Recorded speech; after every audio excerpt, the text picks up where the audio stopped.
Dhaka boat club লিমিটেডে দ্বিতীয়বারের মতো নির্বাচনকে সামনে রেখে ক্লাব জুড়ে এখন উৎসব মুখর পরিবেশ। 2025-26 বছরের নির্বাচন অনুষ্ঠিত হবে আগামী 6 ডিসেম্বর শনিবার দুপুর 2:30টায় ভোট গ্রহণ শুরু হয়ে চলবে সন্ধ্যা 7:30টা পর্যন্ত। এর আগে 25শে নভেম্বর অ্যাবসেন্ট ভোট অনুষ্ঠিত হবে। নির্ধারিত দিনে যদি কোনো ভোটার কোনো কারণবশত উপস্থিত হতে না পারেন, আগেই তিনি ভোট দিতে পারবেন। এবারের নির্বাচনে মোট ভোটার সংখ্যা 2430, যা ক্লাবের সদস্য সংখ্যার ব্যাপকতা ও প্রভাবকে স্পষ্ট করে। ভোট গ্রহণের আগেই 15 নভেম্বর শনিবার অনুষ্ঠিত হয় প্রার্থীদের পরিচিতি অনুষ্ঠান, যেখানে সভাপতি প্রার্থী থেকে শুরু করে নির্বাহী কমিটির সদস্য পদ প্রত্যাশী সকলেই নিজেদের পরিচয় ও পরিকল্পনা তুলে ধরেন। অত্যন্ত আন্তরিক ও স্বতঃস্ফূর্ত ও মনোরম পরিবেশে সদস্যদের উপস্থিতিতে অনুষ্ঠানটি সম্পন্ন হয়। ক্লাবের ভবিষ্যৎ উন্নয়ন, প্রশাসনিক শক্তিশালীকরণ এবং সদস্যদের জন্য বাড়তি সুবিধা যুক্ত করার অঙ্গীকারও উঠে আসে এই অনুষ্ঠানে। সভাপতি পদে প্রতিদ্বন্দ্বিতা করছেন ক্লাবের প্রতিষ্ঠাকালীন দুই গুরুত্বপূর্ণ সদস্য রুবেল আজিজ এবং নাসির মাহমুদ। রুবেল আজিজ ঢাকা বোট ক্লাবের প্রতিষ্ঠাতা সভাপতি এবং বর্তমানে ক্লাবের উপদেষ্টা। তিনি একই সঙ্গে দেশের অন্যতম ব্যবসায়ী প্রতিষ্ঠান পার্টেক্স গ্রুপের ব্যবস্থাপনা পরিচালক। প্রার্থী পরিচিতি অনুষ্ঠানে তিনি উল্লেখ করেন কিভাবে ক্লাব প্রতিষ্ঠার সময় ভূমি নির্বাচন, অবকাঠামো পরিকল্পনা, প্রশাসনিক কাঠামো গঠন সহ প্রায় প্রতিটি ধাপে তিনি সক্রিয়ভাবে যুক্ত ছিলেন। দীর্ঘদিনের অভিজ্ঞতা কাজে লাগিয়ে আবারও সভাপতির দায়িত্ব নিতে চান বলে জানান তিনি।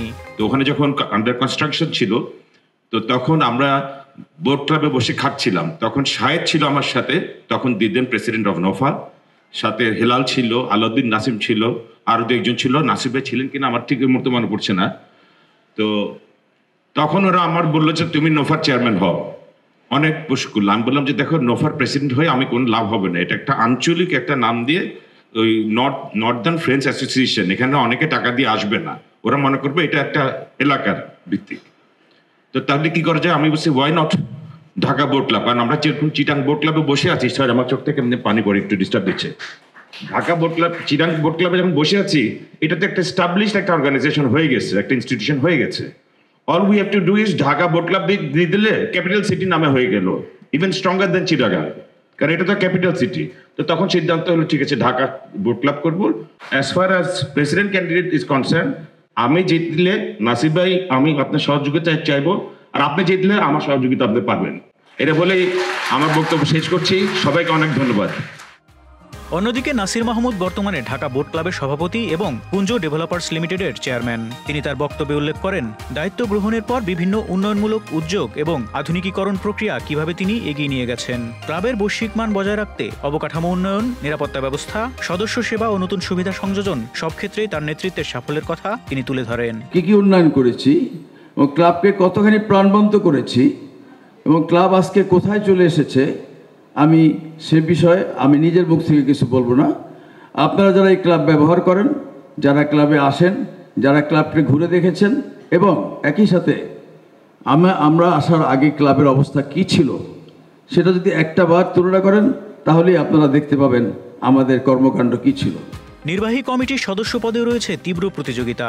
মোট 10টি পদে প্রতিদ্বন্দ্বিতা করছেন 17 জন প্রার্থী। বিভিন্ন পেশার সফল ব্যক্তি, ব্যবসায়ী, নারী উদ্যোক্তা ও ক্লাবের দীর্ঘদিনের সদস্য সবার মিলিত উপস্থিতি এই প্রতিযোগিতাকে আরও বৈচিত্র্যময় করেছে।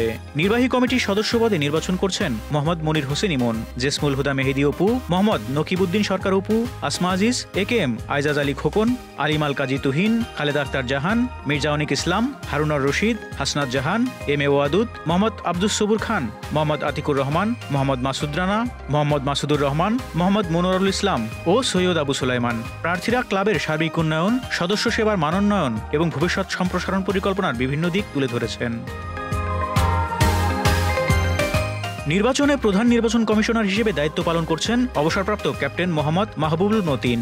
তাকে সহায়তা করতে আরও 24 জন কমিশনার দায়িত্ব পালন করছেন। নিরপেক্ষ ও স্বচ্ছ নির্বাচন আয়োজনের লক্ষ্যে কমিশনের পক্ষ থেকে সব ধরনের প্রস্তুতি নেওয়া হয়েছে। ক্লাবের ইতিহাসে এটি হবে দ্বিতীয় আনুষ্ঠানিক নির্বাচন, ফলে সদস্যদের মধ্যে বাড়তি উত্তেজনা ও আগ্রহ লক্ষ্য করা যাচ্ছে। ঢাকা বোট ক্লাব লিমিটেডের যাত্রা শুরু হয় 2014 সালে। তখন ক্লাবের বুনিয়াদ স্থাপিত হয় সাভারের বিরুলিয়ায় তুরাগ নদীর মনোরম তীরে। আনুষ্ঠানিক উদ্বোধন হয় 2021 সালের ফেব্রুয়ারিতে। ঢাকার পাশেই প্রকৃতির কাছাকাছি নৌ বিনোদনের ধারণাকে কেন্দ্র করে এই ক্লাব গড়ে ওঠে এবং ধনী ও প্রভাবশালী ব্যক্তিদের জন্য এটি দ্রুত একটি আকর্ষণীয় সামাজিক কেন্দ্র হিসেবে পরিচিতি লাভ করে। ক্লাবটিতে রয়েছে টেনিস, স্কোয়াশ, বিলিয়ার্ড, আধুনিক জিম, রেস্তোরাঁ, কনফারেন্স হলসহ নানা সুবিধা। আধুনিক প্রযুক্তি, নিরাপদ পরিবেশ এবং পারিবারিক বিনোদনের পরিপূর্ণ ব্যবস্থার মাধ্যমে ক্লাবটি এখন ঢাকার অন্যতম অভিজাত ক্লাব হিসেবে প্রতিষ্ঠিত। ক্লাবটি প্রতিষ্ঠা করেন 7 জন উদ্যোক্তা: রুবেল আজিজ, তার ভাই শওকত আজিজ রাসেল, বখতিয়ার আহমেদ, শাহিদুল ইসলাম, জহির আহমেদ, আলাউদ্দিন আহমেদ চৌধুরী ও নাসিরউদ্দিন আহমেদ। প্রতিষ্ঠার পর প্রথম বছর সভাপতি ছিলেন রুবেল আজিজ। পরে পুলিশের সাবেক শীর্ষ কর্মকর্তা বেনজির আহমেদ সভাপতির দায়িত্ব পান।